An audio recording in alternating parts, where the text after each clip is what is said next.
Hello guys, मेरा नाम है सैम और ये सॉललैंड नोवेल का नेक्स्ट पार्ट है। पहले पार्ट का लिंक आपको नीचे डिस्क्रिप्शन बॉक्स में या ऊपर आई बटन पे मिल जाएगा। तो फिर चलिए जल्दी से नोवेल वीडियो को आगे बढ़ाते हैं। अब लड़ाई के दौरान जियालिंग पास के ऊपर तीरों के काले बादल छाने लगते हैं, जो कि कान भेदने वाली आवाज की तरह तेजी से जियालिंग पास के सिटी के ऊपर गिरने लगती है, जिससे जियालिंग पास के सोल्जर्स मरने लगते हैं। ये लाखों तीर टैंक्स आर्मी ने चलाया था, जो कि अब धीरे धीरे जियालिंग पास के अंदर घुसते जा रहे थे। जियालिंग पास के दीवारों के नीचे चल रही लड़ाई अब ठंडी पड़ती जाती है, क्योंकि मार्शल सोल एम्पायर के पास ज्यादा फायर पावर नहीं बचा था। ऊपर से तांगसेंग ने पहले ही चारों गेट्स को तोड़ दिया था और पुल को प्रोटेक्ट करने की वजह से उन्हें काफी नुकसान भी हुआ था।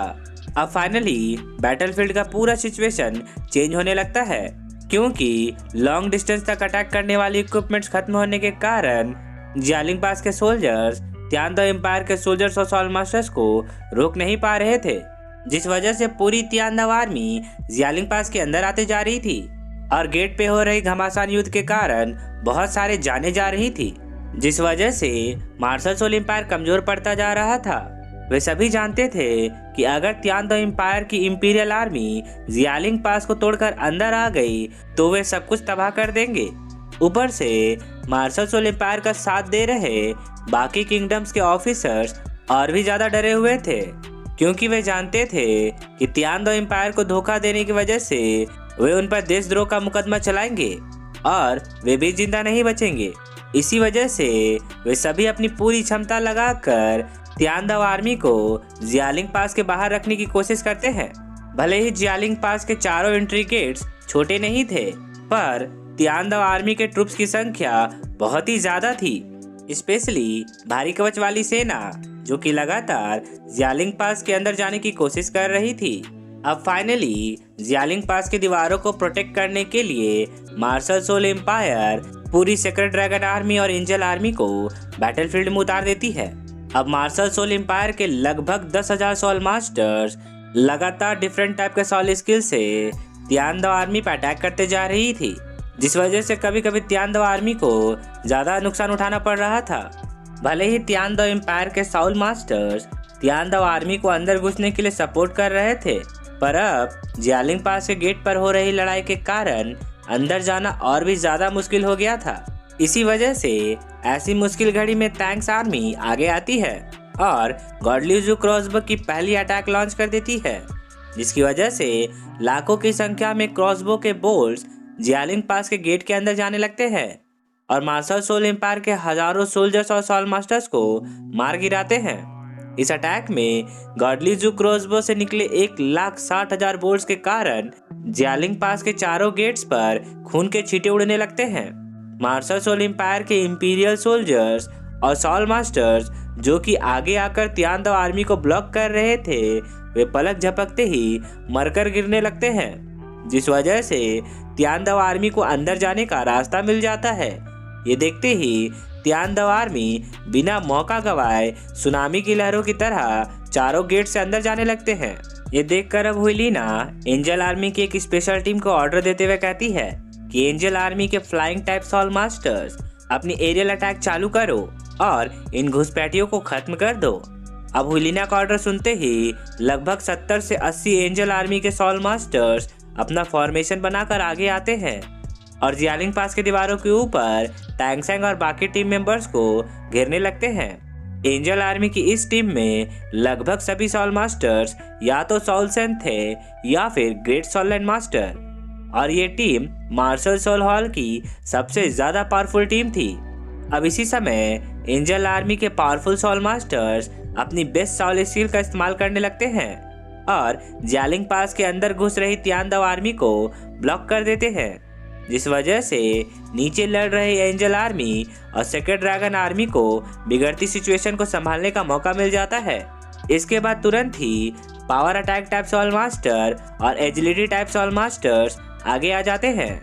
Defence type soul master side से सपोर्ट करने लगते हैं और सपोर्ट टाइप सॉल मास्टर्स पीछे से अपनी टीम को सपोर्टिंग पावर प्रोवाइड कराने लगते हैं, जिस वजह से अंदर घुस रहे तियानदो आर्मी के सोल्जर्स बड़ी तादाद में मारे जाते हैं।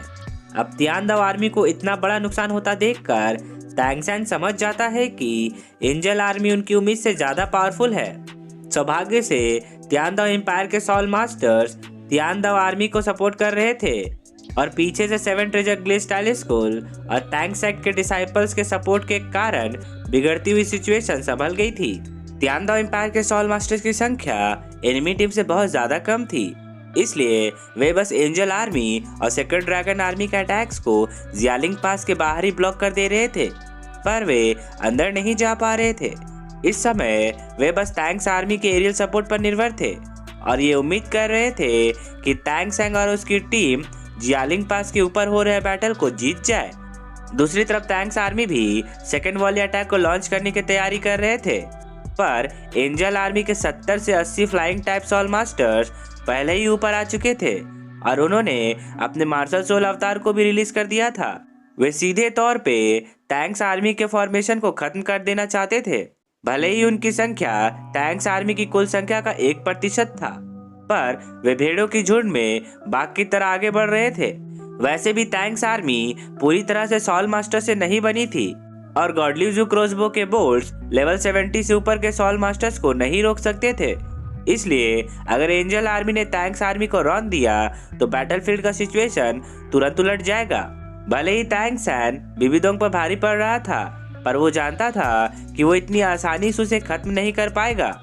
इस वक्त टैंग सैंग बिबिदोंग से 1 वर्सेस 1 बैटल कर रहा था और उसके जेट ब्लेड्स के अटैक को लगातार ब्लॉक करता जा रहा था।